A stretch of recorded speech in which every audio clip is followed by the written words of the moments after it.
Bom dia, bem-vindos à Introdução à Economia, aula 8. Então, hoje vamos continuar com elasticidades, vamos ter várias aplicações, vamos acabar com elasticidades. Estou vendo aqui, temos três pessoas assistindo. Espero que as pessoas estejam vendo o vídeo depois, porque a primeira prova vai chegar daqui a pouco, né? Nós temos o primeiro controle daqui a uma semana, na quarta-feira. Então, o primeiro controle, o conteúdo vai ser em cima dessa parte que nós estamos vendo de elasticidades. Inclusive, essa aula hoje é uma aula importante. O controle pode ter bastante a ver com essa aula de hoje, especialmente essas aplicações no final da aula. E também sobre a parte de teoria das vantagens comparativas.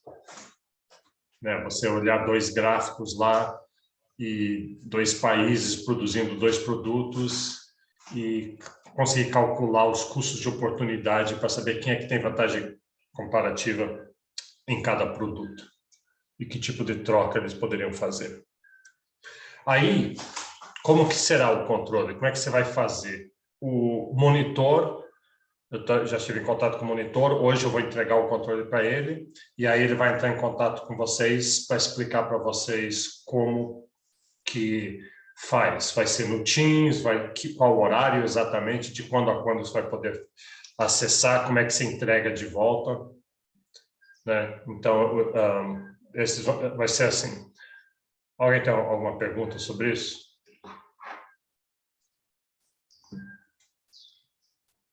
Então, tá bom. Então, vamos lá.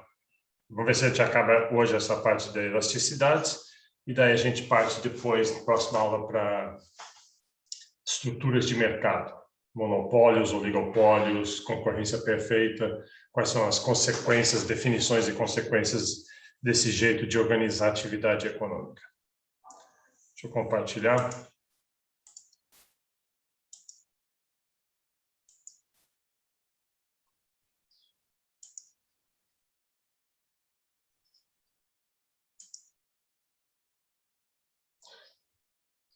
Então, primeiro, vamos fazer uma breve resumo de onde a gente estava.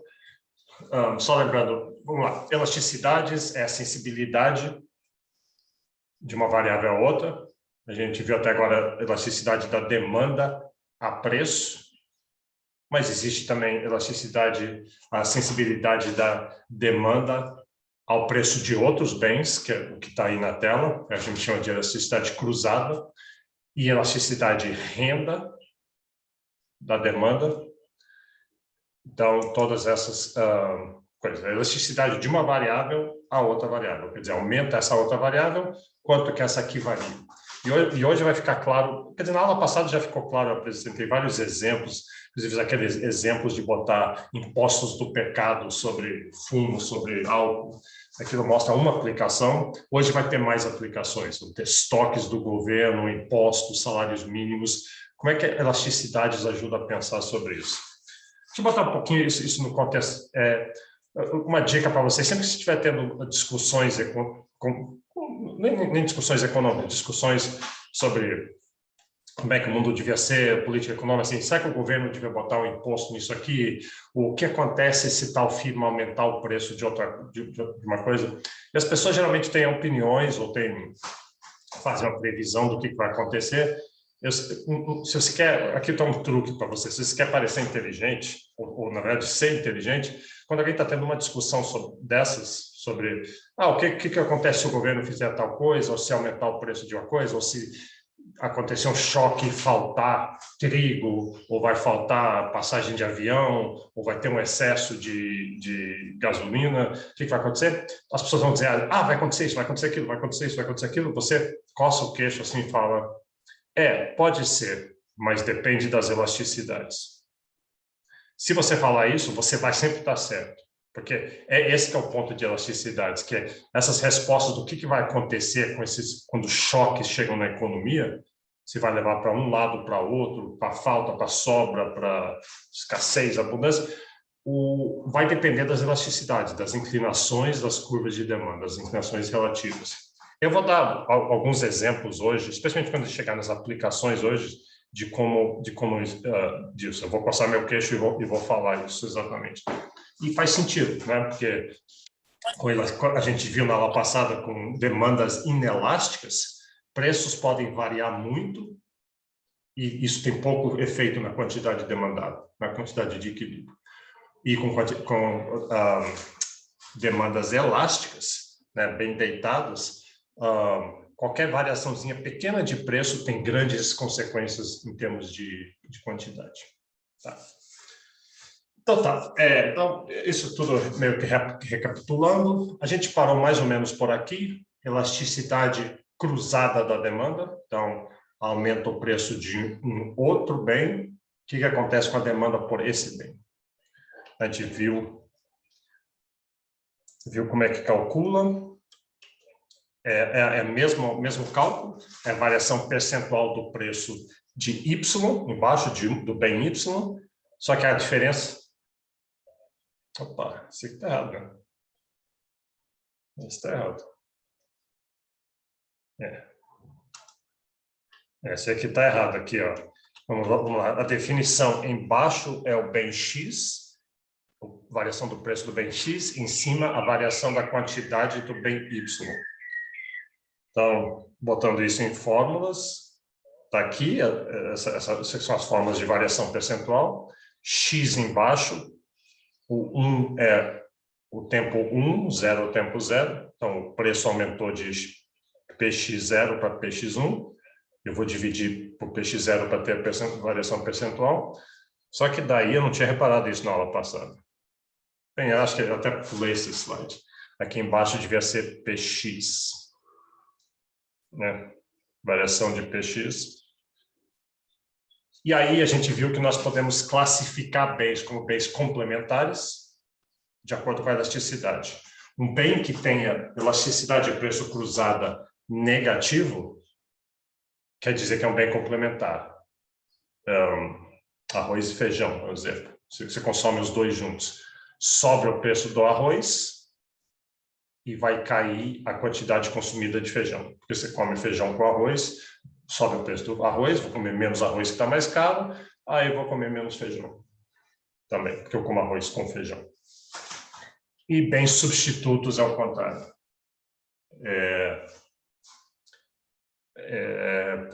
Sei lá, qual exemplo de bens substitutos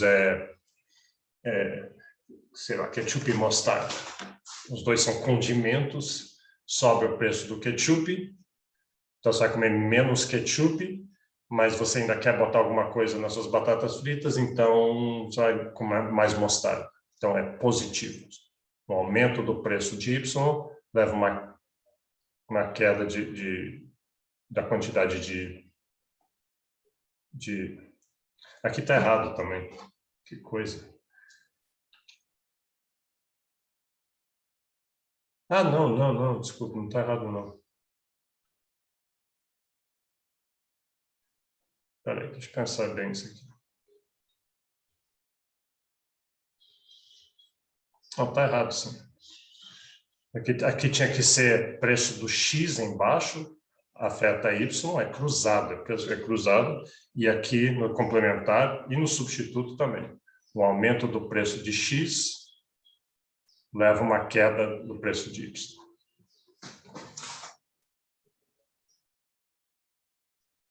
Deixa eu só pensar um pouquinho sobre isso aqui.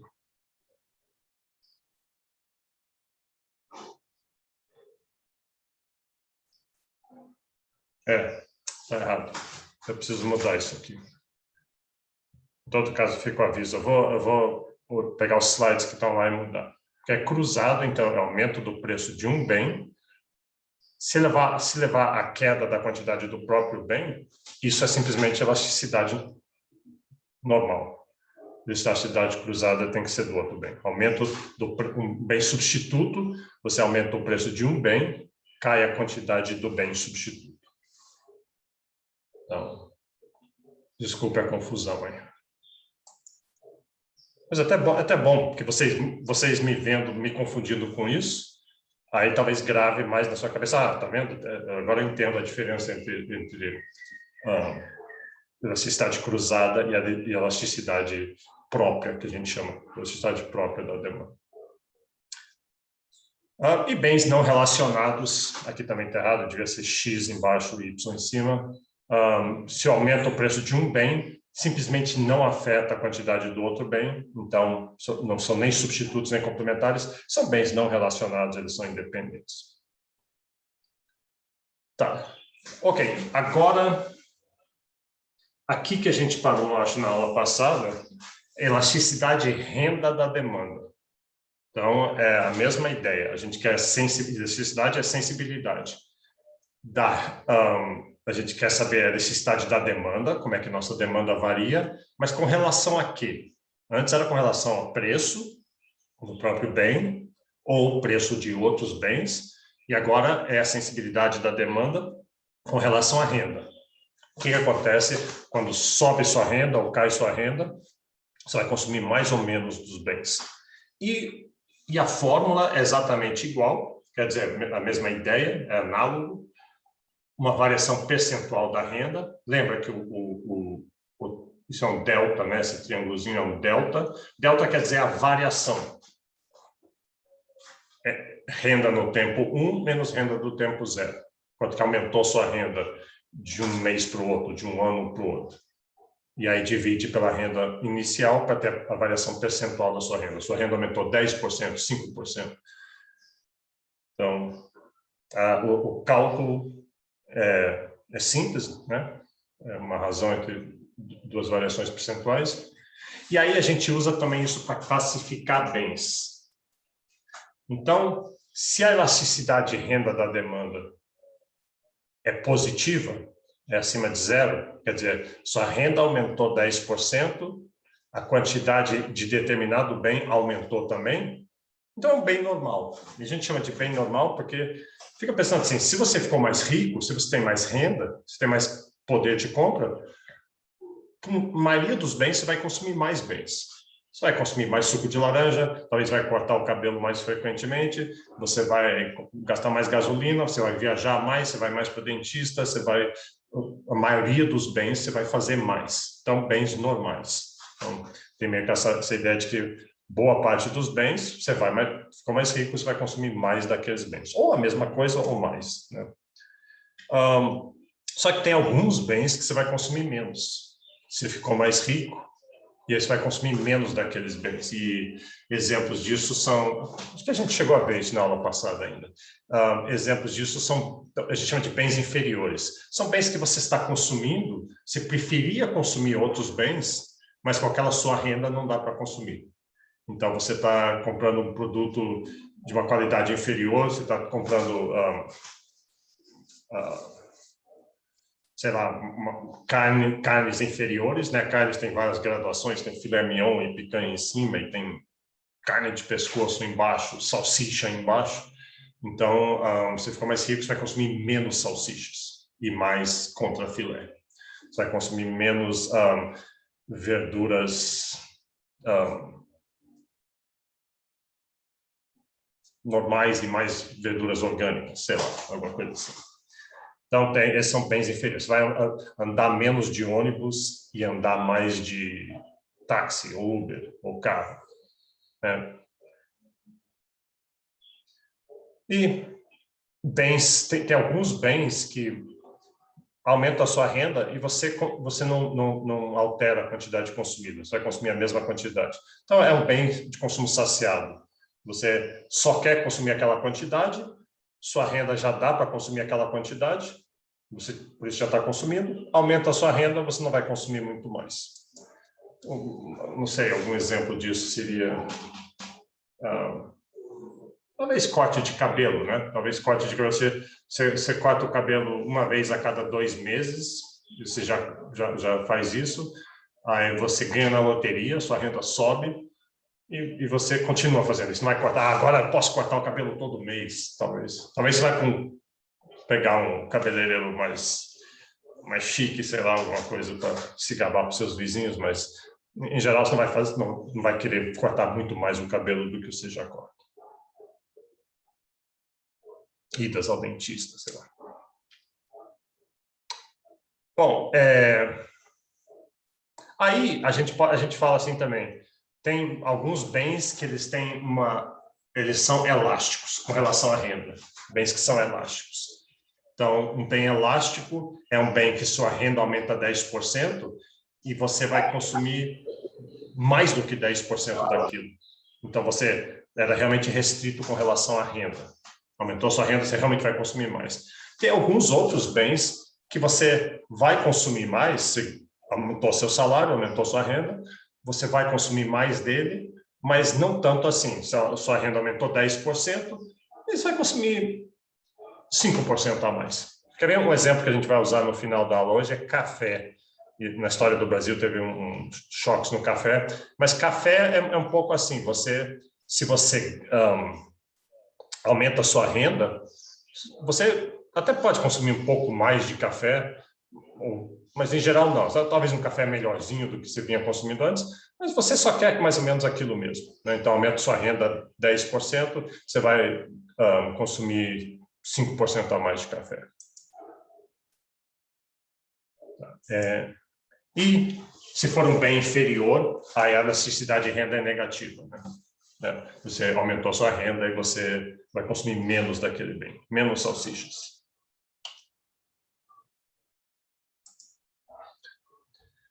Aí eu queria só mostrar alguns exemplos, então eu fui lá na internet e botei assim, elasticidade de renda no Google, só para ver o que aparece. E achei isso aqui, acho que é do IPEA, alguma coisa assim, alguém calculou.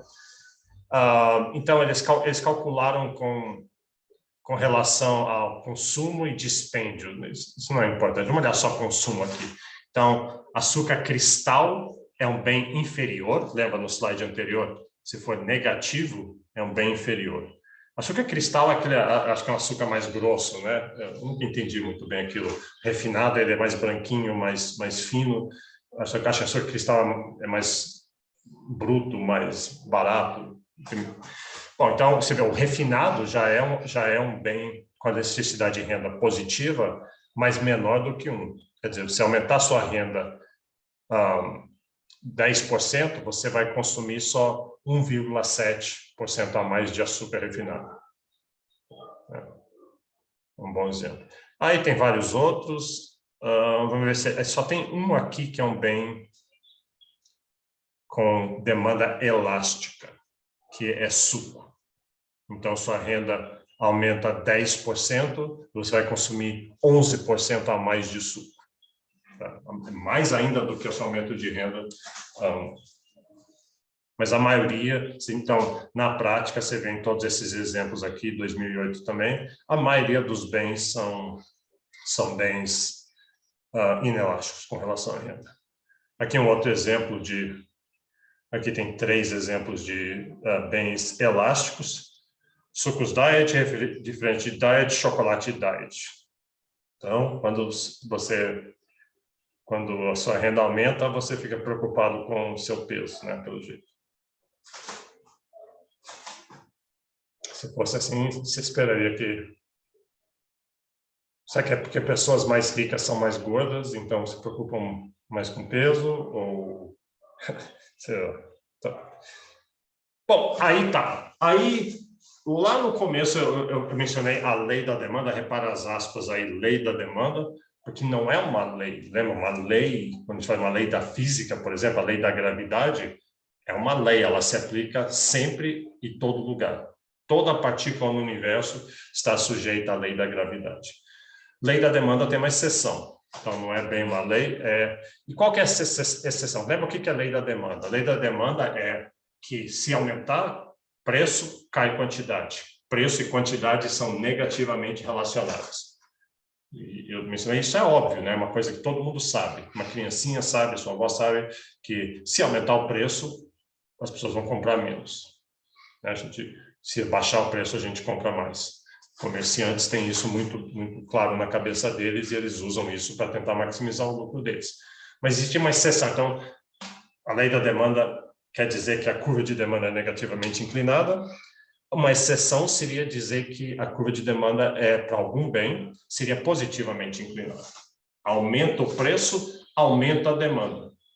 Então, matematicamente é uma possibilidade e tem alguns casos, eu vou explicar, a gente chama isso de um bem de Giffen, um bem que tenha demanda positivamente inclinada, um bem que vende mais se aumentar o preço, a gente chama de um bem de Giffen. Acho que Giffen deve ter sido uma das primeiras pessoas a estudar isso.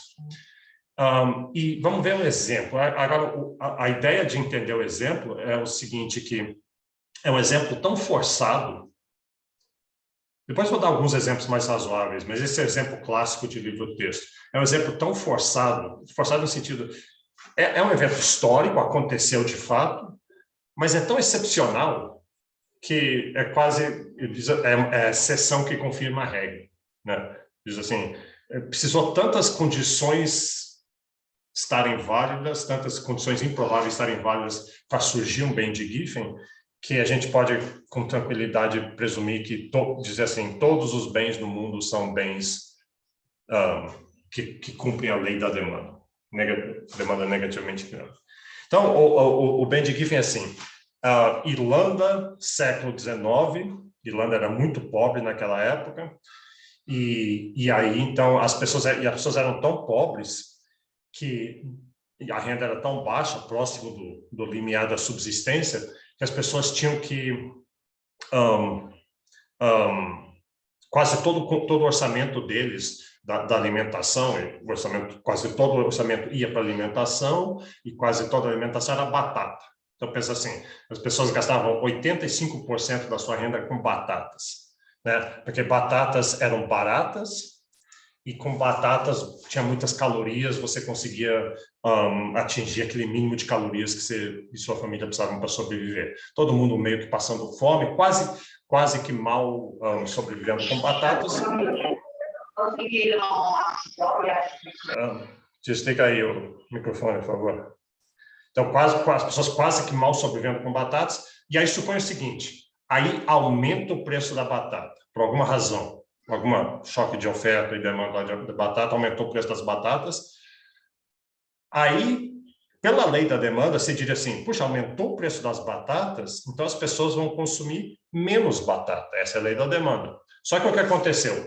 Aumentando o preço da batata, como a batata é 85% do orçamento das pessoas, eles não vão mais conseguir comprar todas as batatas que precisam e ainda os outros poucos bens, um naco de carne, um pouquinho de manteiga, um pouquinho de açúcar, essas outras coisas. Então, quando aumentou o preço das batatas, eles tiveram que dizer assim, puxa, então aquela carne, aquelas salsichas velhas que a gente comprava ainda para acompanhar um pouco as batatas, para variar um pouco, agora não dá mais para comprar, porque aumentou o preço das batatas e as nossas calorias vêm essencialmente das batatas, a gente precisa das batatas. Então, vamos parar de comprar as salsichas, a carne, o açúcar, alguma outra das poucas outras coisas, e comprar mais batatas com isso. Então, o único jeito de atingir... não adianta comprar menos batata, porque aumentou o preço, e comprar mais carne ou mais das outras coisas, porque aí o orçamento não dá. Então, o resultado disso é que essas são circunstâncias bem específicas em que aumentou o preço da batata e as pessoas consomem mais batata. Um bem de Giffen. Então, você vê, um exemplo bem forçado. O que precisou para esse evento funcionar? Que quase todo o orçamento das pessoas era dedicado a batatas. E aí sim você consegue esse tipo de coisa. Mas, né, serve para realçar que é tão específico isso, que a maioria dos bens não são assim. A maioria dos bens aumenta o preço, cai demanda. Vamos ver, acho que tem alguns outros exemplos aqui, outros casos de bem de Giffen. Então, um exemplo seria bem de consumo ostentatório. Não sei se essa palavra existe, mas vocês entendem o que é. Você quer ostentar, você quer fazer seus vizinhos ficarem com inveja, quer que seus amigos fiquem com inveja, essa é uma necessidade humana, a gente, por alguma razão, precisa de inveja dos outros, que a gente quer que os outros admirem a gente.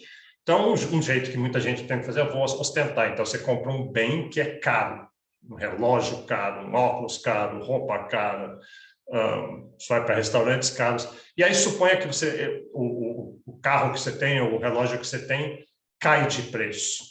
O seu objetivo de usar aquele relógio é ostentar. O bem cai de preço, pela lei da demanda, se devia consumir mais daquele bem. Caiu de preço, vamos consumir mais. Mas talvez você agora diz, puxa, mas agora caiu de preço, agora qualquer outro dos meus amigos podem ter esse relógio, então não quero mais, vou consumir menos, de certa forma. Né? Esse restaurante ficou barato, agora meus amigos também estão comendo nesse restaurante caro que eu comia para ostentar, então eu vou menos nesse restaurante porque agora então, seria uma exceção. Outra ideia é que muitas vezes, se você não sabe bem a qualidade de um bem, você pode comprar um bem mais caro porque ele sinaliza a qualidade. Só com vinhos é um pouco isso. Você vai vinhos, você vai quer comprar um vinho bom, mas você não entende de vinho, são muitos tipos diferentes, é muito complicado aquilo ali. Aí você diz, o que eu vou fazer? Bom, então eu quero tomar um vinho bom, eu não vou comprar esse vinho aqui de R$10, porque provavelmente não deve ser bom, vou comprar o mais caro, porque ele deve ser mais caro porque é melhor. Então, esse seria um outro caso. E outro exemplo é expectativas. Um bom exemplo disso é a bolsa de valores. Eu vou investir na bolsa, por quê? Porque eu estou achando, eu tenho expectativas, eu tenho uma dica que o motorista de táxi falou para mim, ou a manicure da minha mãe conhece alguém que falou que acha que vai subir a bolsa. Então, eu acho que vai subir o preço, por isso eu compro mais. Eu compro porque não é bem um bem de giving, porque talvez eu estou comprando enquanto está barato. Vai ver que assim, subiu o preço de um bem, uma bolsa, tem muita gente que faz isso. A bolsa subiu no último mês, subiu 100%, e por isso eu compro, porque a minha expectativa é, já que subiu recentemente, vai continuar subindo. Então, talvez seja assim. Mas você vê que são casos bem específicos. Em todo caso, é bom saber isso e ter esses exemplos em mente, porque isso sempre cai em prova. Cai em prova porque dá uma boa pergunta de prova, né? É difícil fazer perguntas de provas boas, então essa é uma daquelas que uma pergunta sobre bem de giving costuma aparecer. É bom saber.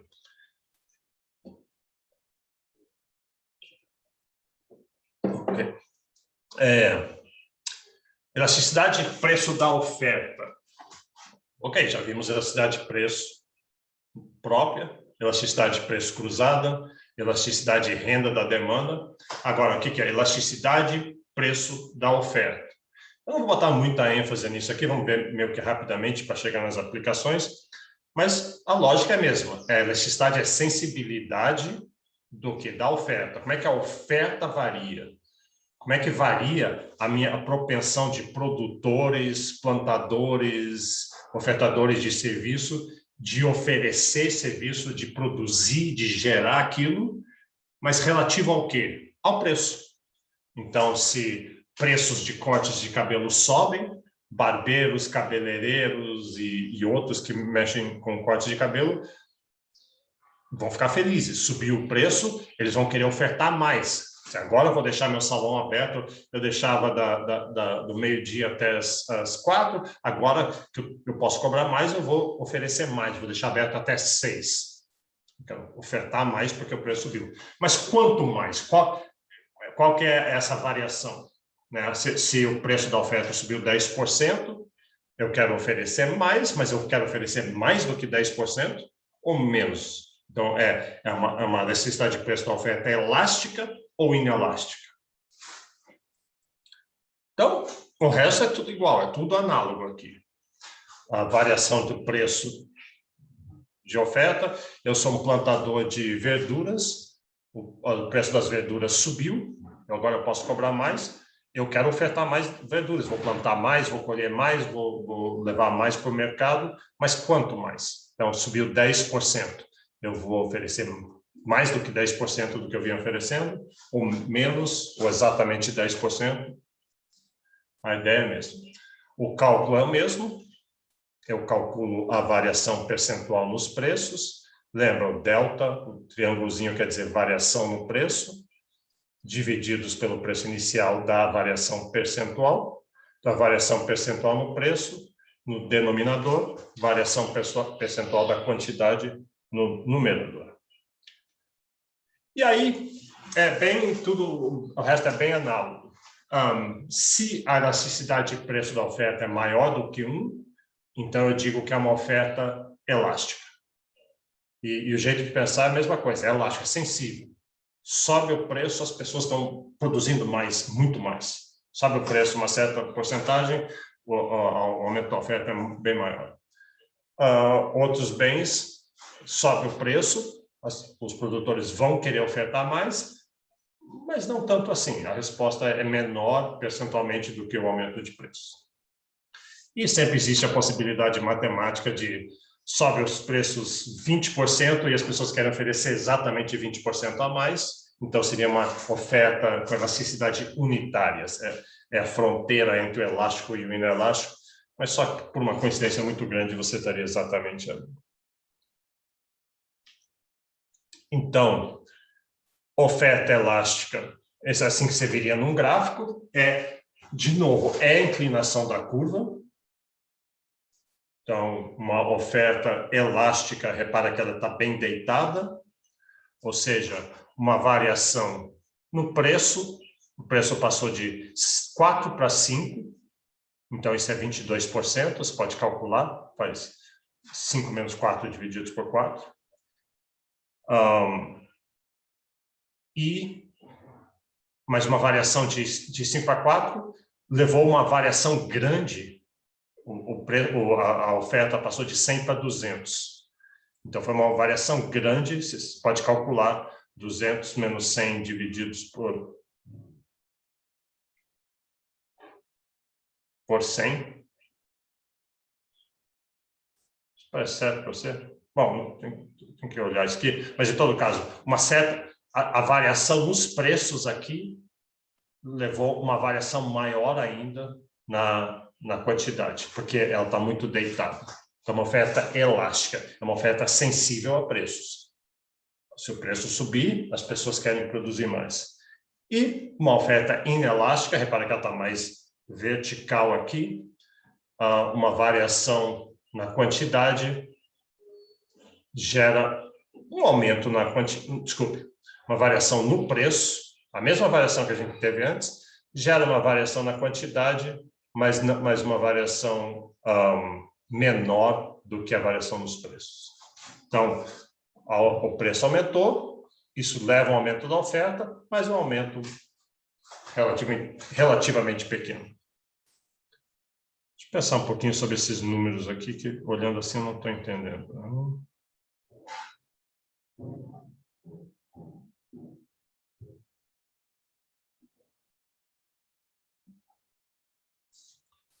Olhando assim agora, não está fazendo sentido para mim esses números. O 22...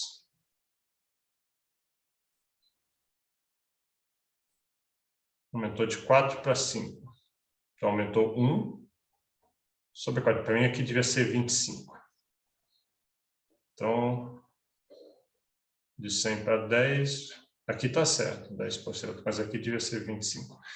Então, em todo caso, não confio muito nesses números aqui. Eu vou rever isso aqui agora. Talvez é difícil aqui, dando aula, acertar isso aí, mas depois eu vou... O importante não são os números, o importante é a magnitude relativa da variação de preço e variação de quantidade. No elástico, toda a ação está acontecendo na quantidade. No inelástico, a ação acontece nos preços. A quantidade não varia. E a oferta unitária é exatamente igual. 10% de aumento de preço leva a 10% de aumento na quantidade. Nos extremos, temos uma oferta perfeitamente inelástica. Isso quer dizer que o preço pode variar, seja quanto for, para cima ou para baixo, a oferta vai ser sempre aquela. Então, talvez seja um bem que só exista aquele bem, só existe aquele bem, aquela quantidade. Esses extremos geralmente são casos excepcionais. Então, não tem sensibilidade nenhuma a preço. Você pode variar o preço quanto quiser, é só aquela quantidade que vai ser ofertada. E perfeitamente elástica, é uma elasticidade infinita, o preço varia 0,00001 centavo e a quantidade sobe tremendamente, sobe muito fortemente. De novo, isso não tem tanta relevância empírica assim, mas é bom ter os casos extremos em mente, porque os casos relevantes estão ali no meio. A gente faz essas curvas de ofertas lineares, assim, com linhas retas, para simplificar. Na vida real, provavelmente seria alguma coisa assim. Teria uma certa curva. Quando a quantidade e os preços são baixos, tem uma certa elasticidade, pode ter mais, a oferta é mais elástica, e aí, a níveis de preços muito altos e quantidades altas, a elasticidade é menor. Você vê que a inclinação da curva mudou. Isso não é tão importante a nível de introdução à economia, mas talvez você estaria curioso para, né, por que a gente usa linhas retas. É só uma simplificação. Na vida real, se você pegar dados e estimar uma curva de oferta, provavelmente ia ter um formato parecido com esse. Ok. O que afeta a elasticidade do preço da oferta? Né? O que determina? Pensa assim, você é um produtor de alguma coisa, o preço subiu, aí você decide ofertar mais. Alguns bens é possível imediatamente fazer isso. Tem uma resposta muito rápida, seria mais elástico. Você é um motorista de Uber, aí você percebeu que naquele dia, em particular, o seu plano era ficar ali 6 horas. Eu vou ficar 6 horas hoje trabalhando, depois vou para casa. Mas aí você percebeu que o algoritmo lá do Uber, um algoritmo dinâmico, o preço dinâmico subiu por alguma razão, tá? Chuva, não sei o quê, subiu muito. Aí você diz, você pode imediatamente, sua resposta imediata, opa, vou ficar mais 2 horas, eu ia ficar só 6, vou ficar 8. Então você aumentou sua oferta em resposta ao aumento de preço imediatamente. Contraste isso com você é um plantador de tomates e você percebeu que o preço do tomate subiu, e você tem expectativa que esse preço vai subir, e diz, opa, eu vou responder esse aumento de preço, vou aumentar a minha oferta de tomate, mas aí você diz, bom, isso vai levar 6 meses, eu vou plantar hoje, mas né, vou tentar apressar o negócio aqui, mas minha resposta é demorada, é 6 meses. A agricultura tipicamente tem uma resposta, né, gado também, gado mais ainda. Agora, tem vários aspectos que podem afetar isso aqui. Uma seria, por exemplo, se você tem estoques. Vai ver que eu sou um plantador de tomate. Tomate não é um bom exemplo para estoque, talvez batatas, né? Que batatas pode estocar, grãos você estoca. Então, eu estou oferecendo, ao preço atual, estou oferecendo uma certa quantidade de batatas, eu vou estocar as outras para vender lá no futuro. Aí eu percebo que o preço subiu, aí sim, aí eu estou que nem um motorista de Uber, eu posso responder imediatamente. Então, estoques tornam a oferta mais elástica. Se existem estoques do bem, você pode responder rapidamente. Né? Qualquer bem, montadoras de automóvel, que às vezes têm estoques muito grandes, podem responder automaticamente, se tiverem estoques. No momento que os estoques acabarem, aí a resposta a novos aumentos de preços vai ser bem mais lenta. Vai levar algumas semanas até eles poderem responder aquele aumento de preço. Outros, aqui um exemplo de elasticidade zero seria assim um quadro do Picasso. Então, aquele quadro, se de repente assim, Picasso já morreu, né? Tem gente falsificando ainda, mas Picasso já morreu, então se de repente Picasso entra na moda, alguém faz mais um filme de Picasso, entra na moda Picasso, então muitos novos ricos vão querer comprar o seu Picasso justamente para ostentar para os vizinhos. Mas aí, será que dá para aumentar a oferta rapidamente? Não, simplesmente não dá para aumentar a oferta. A oferta está fixa. Não é bem verdade. Se aumentar o preço do Picasso, muita gente que tem Picassos estocados, de certa forma, pode resolver vender.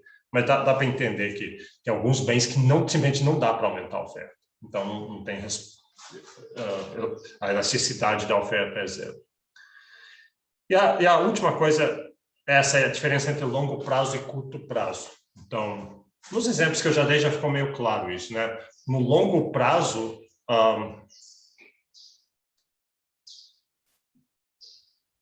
a oferta é mais elástica. No longo prazo, a oferta é mais elástica. Porque no longo prazo, você constrói uma fábrica nova. No longo prazo, você abre uma fazenda nova e produz mais. Só que leva tempo no longo prazo. No curto prazo, tipicamente, assim, pensa em um dia, em uma semana, algum produto que tenha o preço aumentou e não tem estoques, é difícil responder. Ok. Com isso, chegamos nos exemplos. Vamos ver várias aplicações aqui agora. E talvez no controle eu ponha alguma coisa parecida com isso, porque é interessante. Então, primeiro exemplo. Esse é um exemplo que estava na apostila. Vocês sabem que na década de 70, 1970, teve um choque de petróleo. O mundo inteiro tinha... o petróleo era barato, nas décadas anteriores a produção de petróleo estava em alta, Oriente Médio, vários outros lugares, Estados Unidos. Então, a matriz energética do mundo foi criada em cima de petróleo. Talvez foi um erro em termos ambientais, mas uma vez já estava, todos os automóveis do mundo, todas as fábricas do mundo já tinham, eram a base de petróleo, então já estava feito. Aí, os produtores de petróleo perceberam que eles podiam aumentar o preço, porque eles perceberam assim, petróleo tem uma demanda inelástica. Então, assim, se a gente aumentar o preço do petróleo, ele tem a OPEP, né, a Organização dos Produtores de Petróleo, é um cartel, especialmente a Arábia Saudita, mas vários outros. A Arábia Saudita é 25% da oferta mundial, era, pelo menos então, eles tinham primazia ali. Aí eles falaram assim, imagina assim, uma reunião da OPEP, aquele monte de sheiks e alguns outros lá, eles falam assim, poxa, a gente está numa boa situação, a gente tem petróleo, a matriz energética do mundo é toda a base de petróleo, mas eu sinto que a gente podia ganhar mais dinheiro. Por que a gente não aumenta o preço do petróleo? Aí alguns outros vão falar assim, boa ideia, a gente pode ganhar mais dinheiro. Outros dizem, não, mas se a gente aumentar, daí as pessoas vão consumir menos. Aí o que você faz? Se você estivesse lá, você coça o queixo?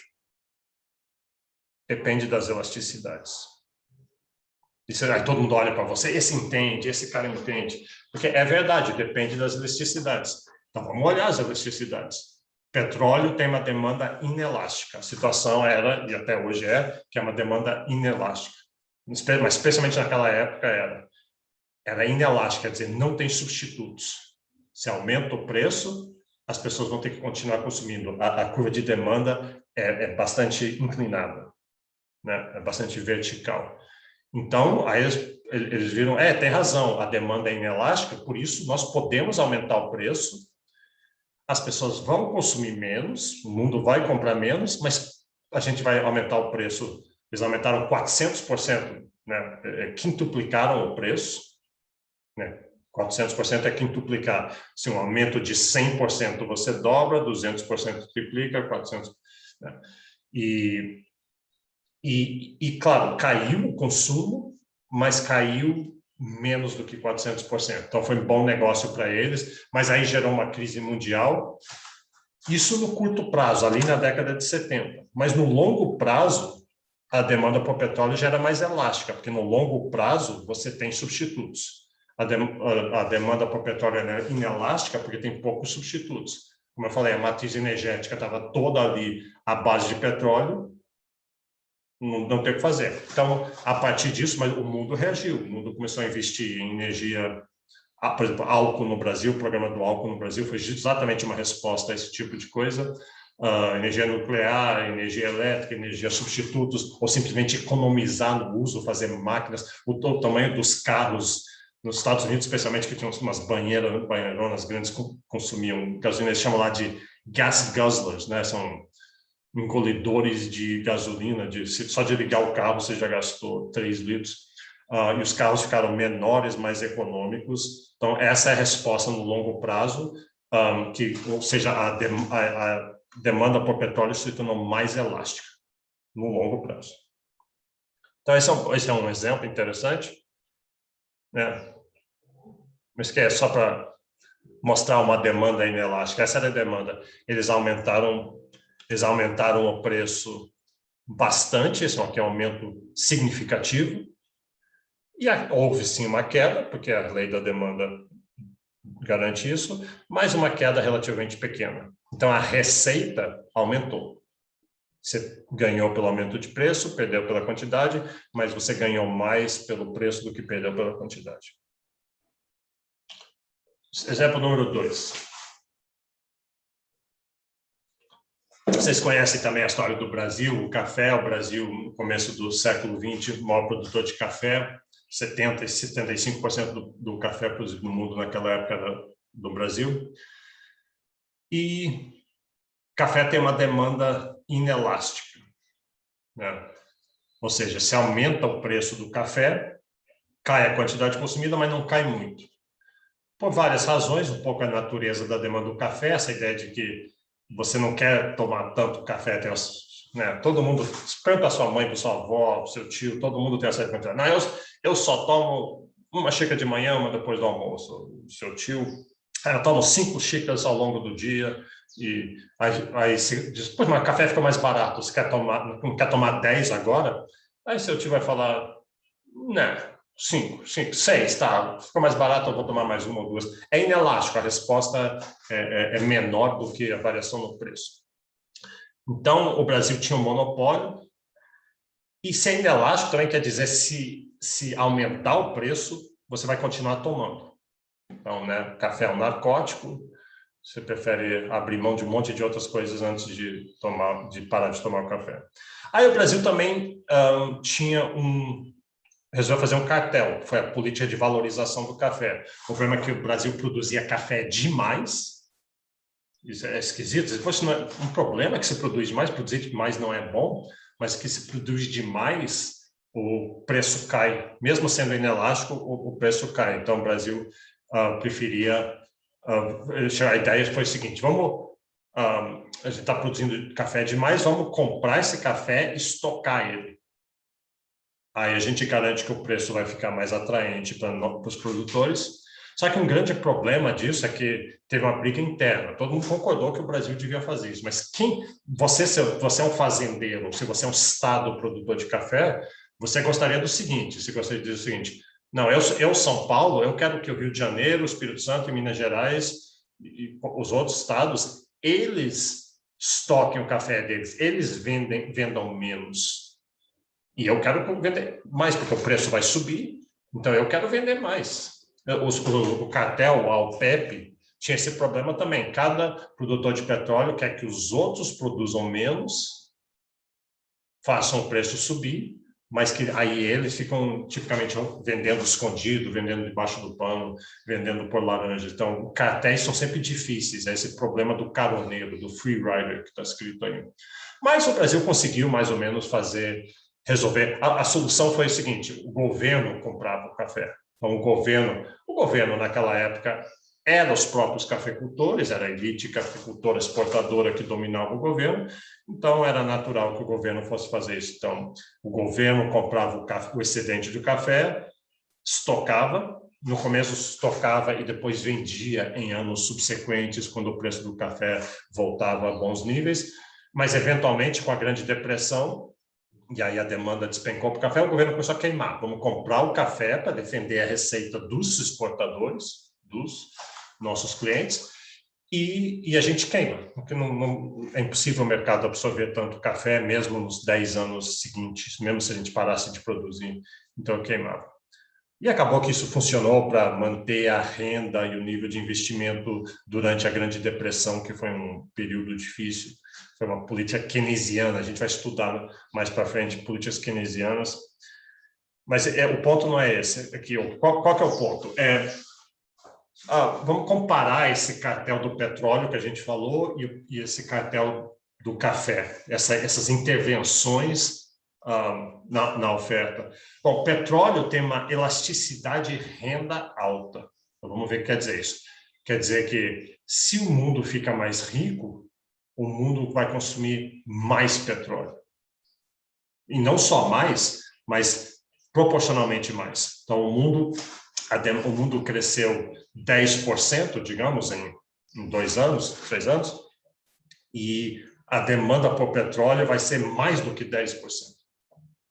Né? E é natural de pensar isso, porque aí você tem vários países vão começar a produzir mais carros, e mais máquinas, e mais fábricas, mais produção, faz sentido. Já o café tem uma elasticidade de renda baixa, é diferente. Enquanto que se um país ficar mais rico, ele consome proporcionalmente mais petróleo, ele não vai consumir proporcionalmente mais café. Aquilo que eu falei, já toma uma certa quantidade de café, a gente ficou mais rico, eu vou tomar um pouquinho mais de café, talvez, né? E vou tomar um café melhorzinho do que eu tomava antes, mas eu não vou, se a minha renda aumentou 10%, eu provavelmente não vou consumir 20% a mais de café. Café é um bem de baixa elasticidade de renda. Tá. Então, esse é o segundo exemplo. São só exemplos usando esses conceitos de elasticidade, né? Elasticidade de preço, elasticidade de renda. Vamos ver alguns exemplos de tributação aqui agora. Isso aqui, vocês vão ver, já ver umas análises gráficas. Talvez, na primeira olhada, você tem que pensar um pouco. Então, vale a pena pegar no livro do Manco, depois ir olhar bem, e depois se sentar e pensar. Isso aqui, muitas coisas que a gente viu são coisas bem mais básicas, isso aqui já tem um pouquinho mais de análise. Então, o que a gente quer saber, eu mencionei isso na outra aula, elasticidades é muito usado quando você pensa em tributação. Aqui, lembra aqueles exemplos que eu dei do imposto sobre o pecado? O governo quer influir na quantidade de álcool e cigarro e refrigerantes com açúcar que são consumidos. Ele quer arrecadar e ele quer reduzir o consumo. Então, mas aí você pensa, então vamos botar um imposto. O governo chega assim, tudo que eu não gosto, tudo que eu acho que faz mal, eu vou chegar e botar imposto, e além disso eu quero arrecadar, eu vou botar imposto num monte de coisas. Me dá uma lista aí de todos os bens, eu vou sair tacando imposto em cima. Aí você está lá e se diz, mas espera aí, mas quanto que você vai botar imposto em cada um? Aí esse funcionário público meio inconsequente vai dizer, não, eu tiro aqui da minha cabeça, eu ponho qualquer um, eu vou de olho aqui. Aí você coça o queixo assim e fala, não, eu acho que você devia botar de acordo com as elasticidades. E é verdade. Então, vamos ver por quê. Vamos ver por que elasticidade seria importante ao você pensar em tributação. Vamos ver tipos diferentes de impostos. Tem impostos diretos, que é um imposto em que o imposto recai direto em cima de você. Então, o governo chega para você, está aqui o imposto de renda. Você tem que me pagar para o governo o 27,5% da sua renda, né? Se você tiver nessa faixa, é esse a alíquota máxima. Mas tem impostos indiretos. Impostos indiretos, você entra numa loja, compra um bem, e o bem, e aí você paga, digamos, R$10 por bem, aí você sai achando que você pagou R$10 pelo bem, e pagou. Só que desses R$10, um pedaço é imposto. E aquilo vai para o governo, o outro pedaço vai para os produtores, né, para a loja que vendeu para você, que comprou de produtores, parte insumos, etc. É interessante que no Brasil, então, a gente não vê esses impostos indiretos, você não sente na pele, você tá pagando eles, mas você não é tão explícito, é isso que eu quero dizer. Nos Estados Unidos e em vários outros países é perfeitamente explícito. Você entra, inclusive muito turista brasileiro se dá mal com isso. Você entra numa loja, você vê um bem, ele custa $10, aí você leva para o caixa e você está justamente com uma nota de 10 redondinha, você dá assim, eu quero um bem, está aqui $10. Aí a caixa, a pessoa da caixa vai falar assim, tá, sim, então são 11,30. Como 11,30? Está escrito aqui na etiqueta que são 10. Sim, o preço do bem é 10, mas tem que pagar imposto e lá o imposto é colocado explicitamente em cima do preço. O preço que você vê na loja é o preço do bem sem o imposto. Preço líquido sem o imposto. Então, tem muita gente que argumenta que o Brasil devia fazer isso, porque isso deixa muito claro na cabeça do contribuinte o quanto que ele está contribuindo. E por que isso seria bom? Seria bom porque, de certa forma, embora impostos são necessários, toda a sociedade precisa de impostos, às vezes governos podem abusar em termos de impostos e tentar arrecadar demais ou arrecadar mal, e é bom ter vigilância da sociedade em cima dos impostos. Por exemplo, pensa assim, quanta gente... Todo mundo quer um carro no Brasil, um carro seria muito bom para várias pessoas, várias famílias, e a gente se esforça tanto para esse tipo de coisa, mas o preço, mas o carro é tão caro, não tem um carro muito barato, um carro popular, um carro simples é tão caro, mas o preço, se você for olhar o preço do carro, o preço real do carro é impressionantemente menor do que o preço que você vê lá, porque o imposto é muito grande. O Brasil existe essa crítica, impostos são muito grandes, impostos sobre a gasolina, uma boa parte. Eles têm um negocinho que falam que você trabalha eu não sei qual é a data, não sei se é de janeiro a maio, janeiro a março, assim, só para pagar imposto. E o resto, o que você leva para casa seria o equivalente ao resto. Então, bom, esses que são impostos indiretos.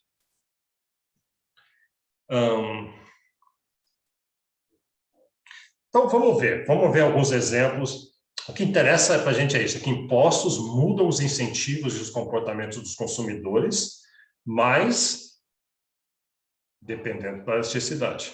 Mudam como? Depende da elasticidade. Esse que é o ponto que a gente quer ver. Então, vamos ver. Vamos começar aqui. Vamos começar com o imposto indireto. É o ICMS, Imposto de Circulação de Mercadorias e Serviços. Todo dia você está pagando esse imposto, você comprou um cafezinho antes de vir para a aula, bom, vocês estão em casa agora provavelmente, mas qualquer coisa que você compra, você paga esse imposto, como eu falei, às vezes sem sentir. Então, vamos ver o mercado antes do imposto, daí vamos ver com o imposto, para ficar claro para a gente o efeito do imposto. Então, está ali, demanda negativamente inclinada, oferta positivamente inclinada, o 1 significa o tempo 1 sem imposto, e o 2 vai ser o tempo 2 com imposto. Preço de equilíbrio, quantidade de equilíbrio, viva. Oferta e demanda, uma das coisas mais bonitas que tem. Vamos lá. Aí vem o imposto. Lembra que o consumidor, ele não está vendo o imposto, mas o produtor é que vê o imposto como um custo de produção. Ele pensa assim, para eu oferecer esse bem, eu estou botando o bem aqui na prateleira, quando eu vou escolher o preço, eu quero que o preço, eu comprei esse bem do fornecedor, eu tive que fazer um tratamento nele, eu tenho que contratar funcionários, luz, tudo mais. Então, eu quero que o meu preço cubra todos esses meus custos e eu vou botar um lucro para mim de 10%.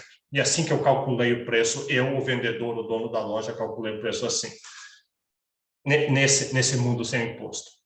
Aí você lembra, mas tem um imposto que eu tenho que pagar o ICMS.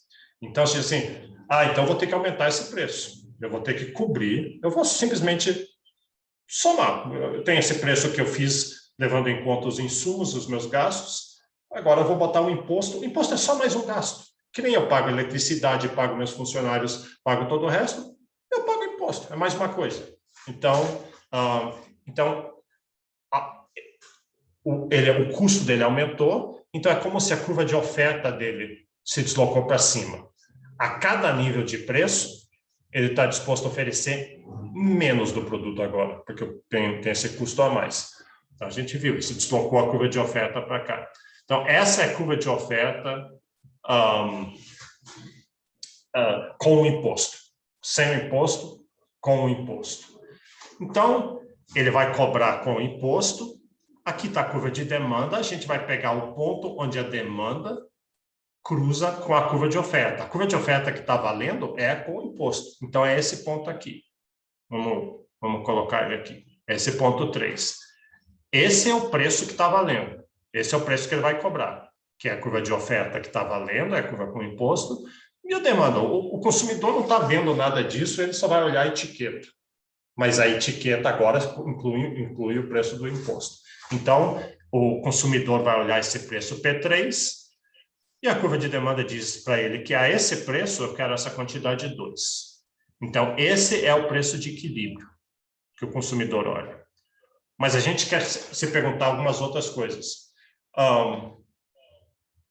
Quanto desse P3, então o consumidor chega lá, olha, compra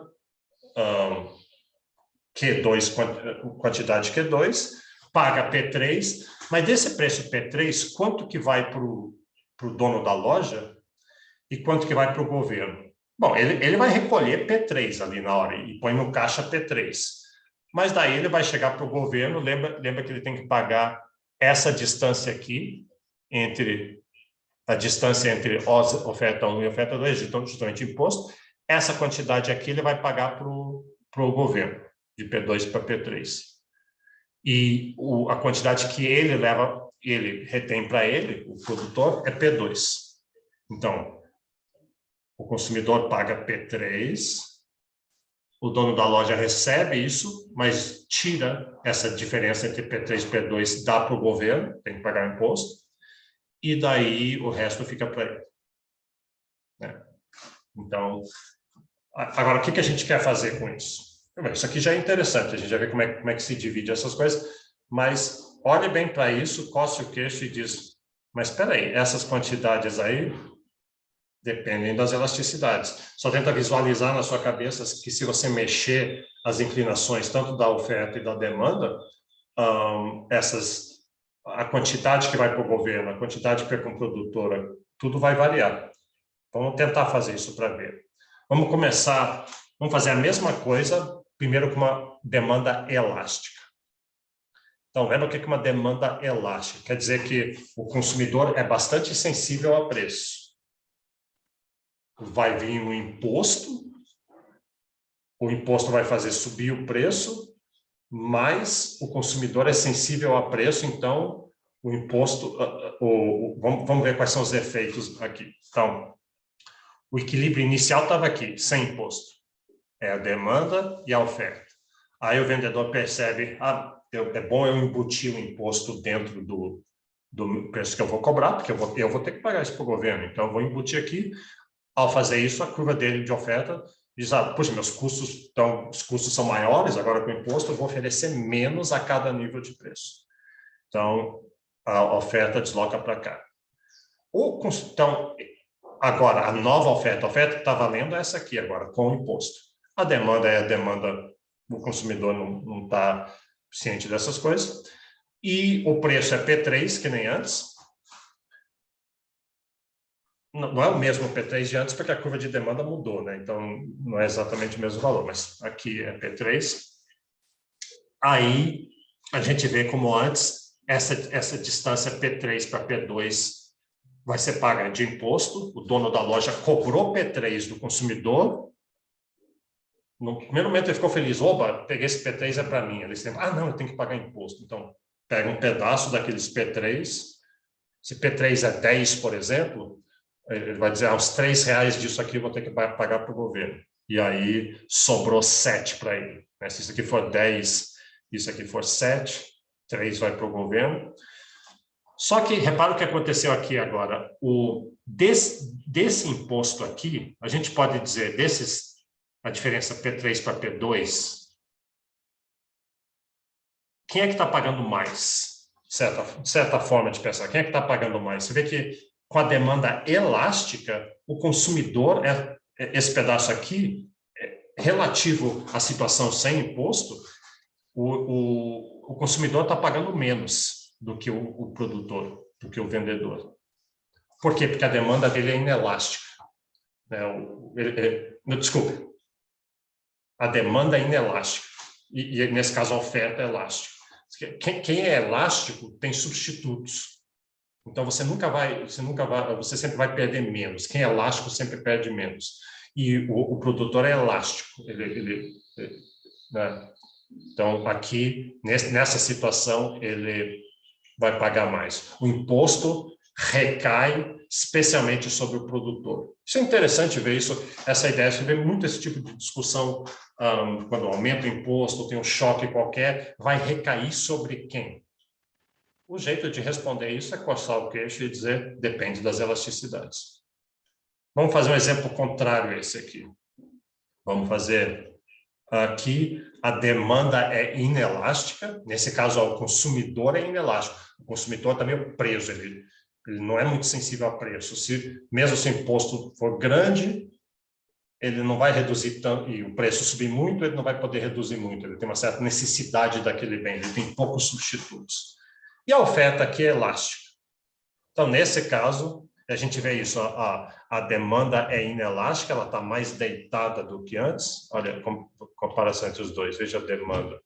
A demanda é mais inelástica e a oferta é mais elástica. Eu estou botando mais ênfase na demanda para, talvez, devia ter usado a mesma oferta, mas a lógica é mais ou menos a mesma. Mas vamos focar mais na demanda.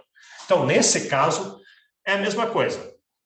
Aqui está o equilíbrio inicial sem imposto, mas o vendedor vai embutir o imposto, ele tem que botar esse imposto, porque ele vai ter que pagar, então ele oferta menos a cada nível de preço. A oferta que está valendo é a oferta com o imposto, a demanda é a mesma. O preço, então, oferta e demanda, o preço é P3, quantidade Q2, e ele vai ter que pagar essa diferença de imposto, o deslocamento da curva de oferta é exatamente a quantidade de imposto que ele tem que pagar. Então, isso aqui é o imposto, e P2 é o que ele fica para o vendedor. E P2, daí ele vai cobrir os custos dele, os custos sem contar o imposto, e o lucro dele está lá dentro também. Parte desse P2 é o lucro dele. Né? Tem os insumos, os gastos, os custos, e o lucro dele também. E aí, mas só que nesse caso, repara, quem é que está arcando com a maior parte do imposto? O imposto é P3 menos P2. Naquele exemplo que eu dei, se isso aqui for R$10 e o imposto for R$3, isso aqui seria 7 mais 3 é 10, mas esses R$3 de imposto, quem é que está pagando? Está recaindo sobre quem, principalmente? Está recaindo sobre, especialmente sobre o consumidor. Quer ver quando é que você vê esse tipo de coisa? Você vê muito assim, alguém fala assim, o governo precisa arrecadar, o governo botou um imposto sobre mão de obra, o imposto sobre gasolina, o imposto sobre eletricidade, um consumo. Aí você fala assim, é muito comum você ouvir as pessoas falando, isso quer dizer que mas as lojas, os vendedores, os produtores vão simplesmente repassar isso para o consumidor. Então, isso vai repassar para o consumidor. E todo mundo, isso vai acontecer, tem razão, isso vai acontecer, vai gerar inflação e tudo. Mas aí, se você for esperto, você costa o seu queixo e fala, depende das elasticidades. A capacidade do produtor, da loja, do vendedor, repassar um imposto novo para o consumidor, depende das elasticidades. Pelo que a gente viu aqui, isso é verdade se a demanda é inelástica, se a oferta é elástica, o mais inelástico for a demanda, o mais verdade que isso é, o mais elástico for a oferta, mas mesmo assim ele não repassa tudo. Repara, o produtor ainda está arcando com parte do imposto.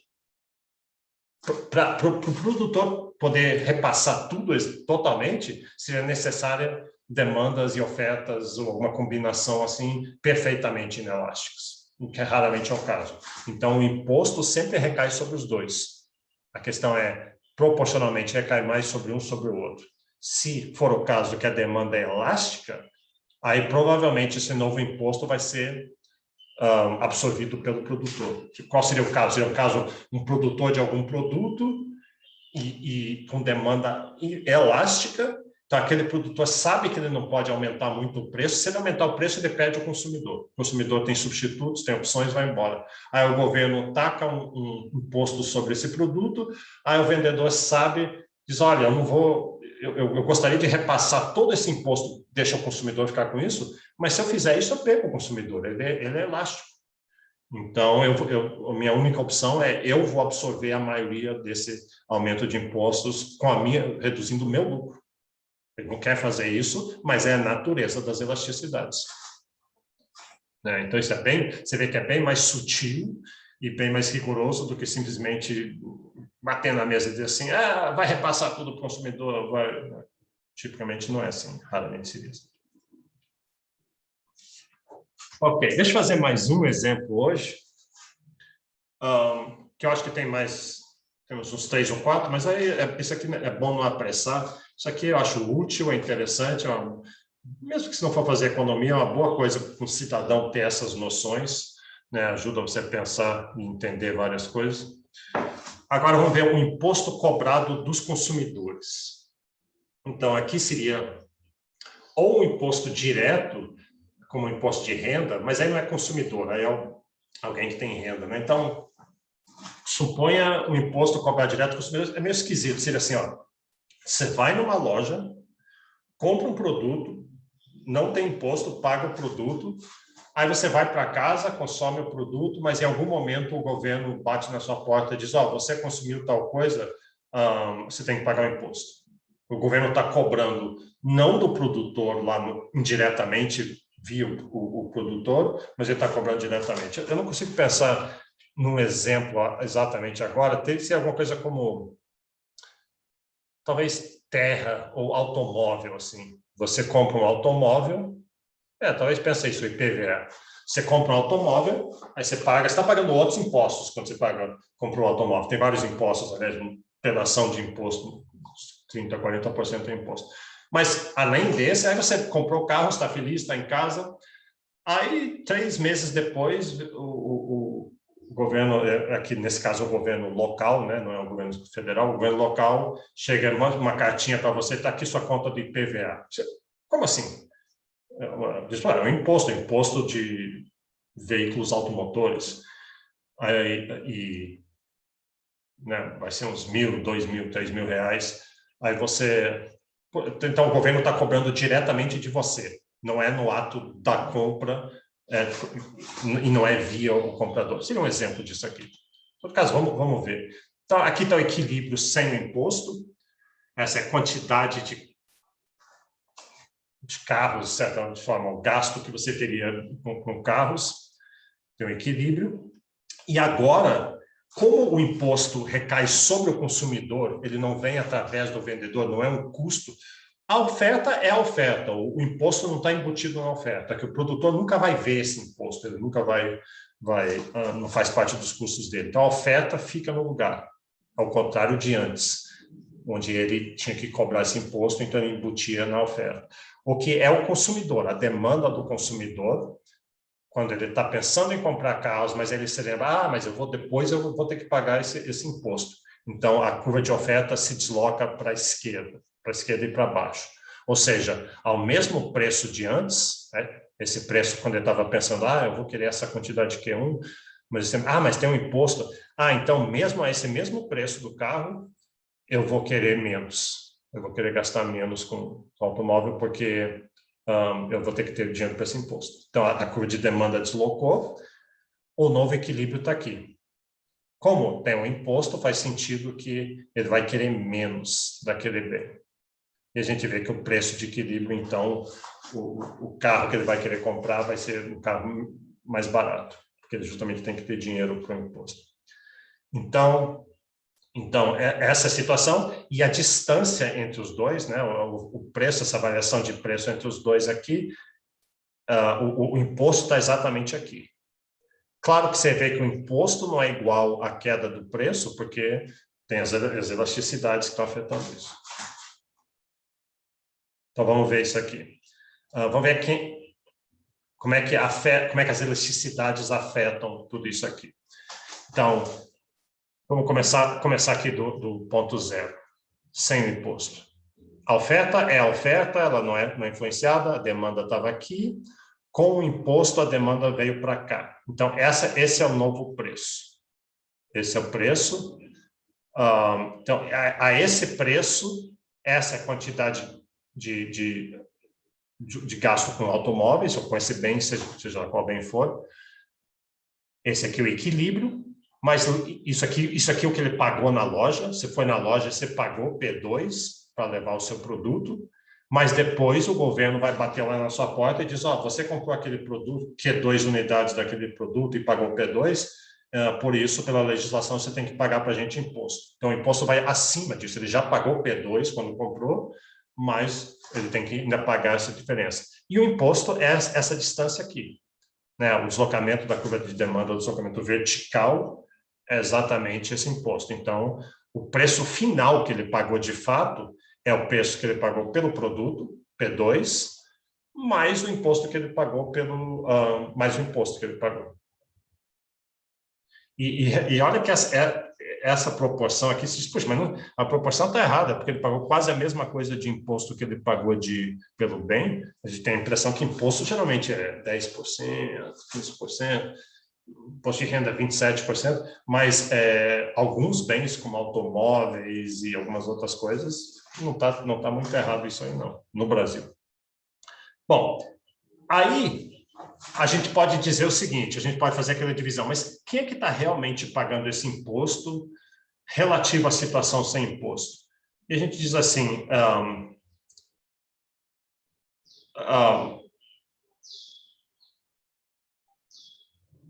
bom, peraí, deixa eu ver como é que a gente vai fazer essa ainda.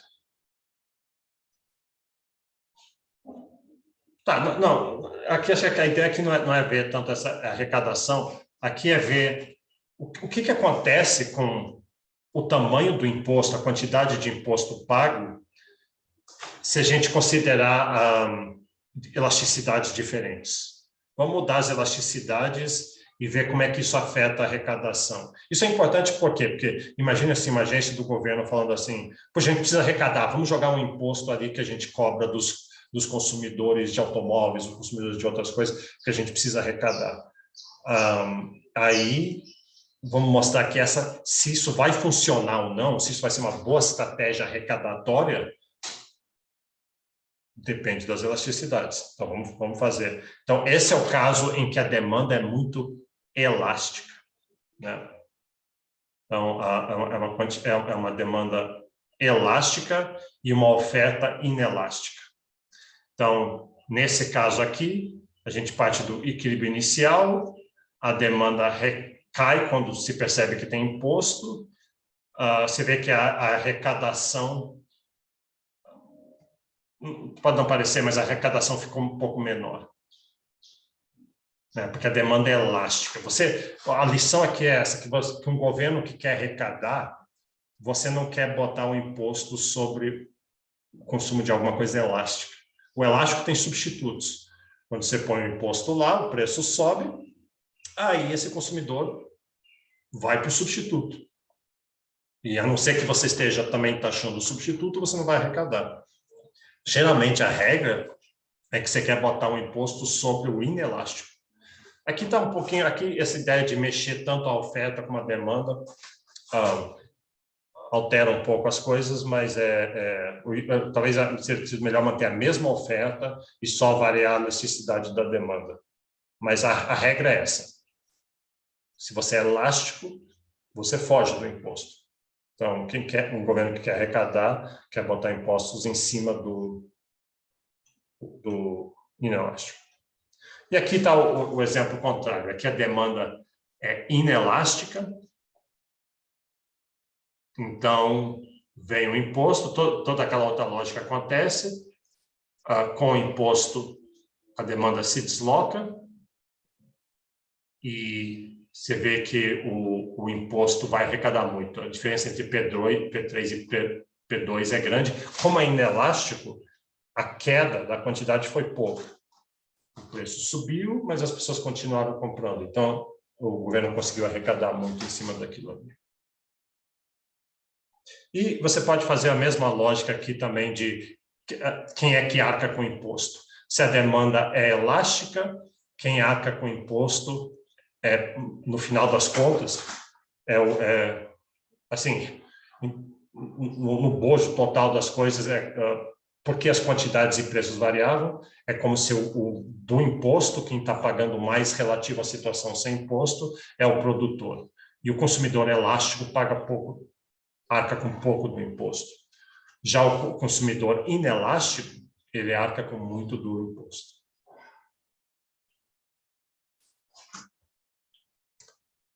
Tá. Então, só para acabar aqui, dessa parte de tributação, tem outros exemplos, depois tem exemplos com estoques agrícolas e salário mínimo, a gente vê na próxima aula. Aqui a gente vê impostos. Primeira coisa, impostos são necessários, toda a sociedade precisa de impostos. A gente não gosta de impostos, é horrível pagar imposto. Benjamin Franklin tem um ditado famoso que ele diz que a única coisa certa no mundo, certa que você não pode fugir, sabe que vai acontecer, é morte e impostos. Não dá para evadir. Mas uma sociedade precisa de impostos. Agora, dizer que precisa não quer dizer que está liberado de impostos de qualquer jeito. Tem toda a literatura de taxação, em economia tem muitas áreas que lidam com isso. Você quer botar os impostos de tal forma a arrecadar, gerando o mínimo de distorção possível na economia. Arrecadar da maneira menos dolorosa possível, que menos desencoraje produção, investimento e esse tipo de atividade econômica. Então, como é que faz isso? Como é que você faz para fazer uma taxação ótima, que a gente chama de taxação eficiente, onde você consegue arrecadar a quantidade necessária para oferecer os bens públicos, mas gerando o mínimo de distorção possível na economia? A resposta é: depende das elasticidades. Olha as elasticidades e aí tem várias, como a gente viu, regras, e a regra geralmente vai na direção de taxar as demandas inelásticas e não taxar as demandas elásticas.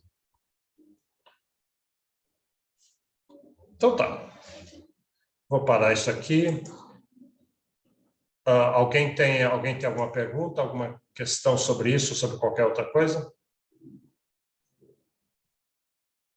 Então tá, lembra, então eu vou continuar isso aqui na segunda-feira e na quarta-feira vai ter o controle e o monitor vai mandar e-mail para vocês detalhando o controle, mas como eu falei, a matéria vai ser essa parte de elasticidades e a parte anterior sobre teoria das vantagens comparativas e cálculo de custos de oportunidade de produzir uma coisa versus outra. Então, tá. Bom fim de semana para vocês.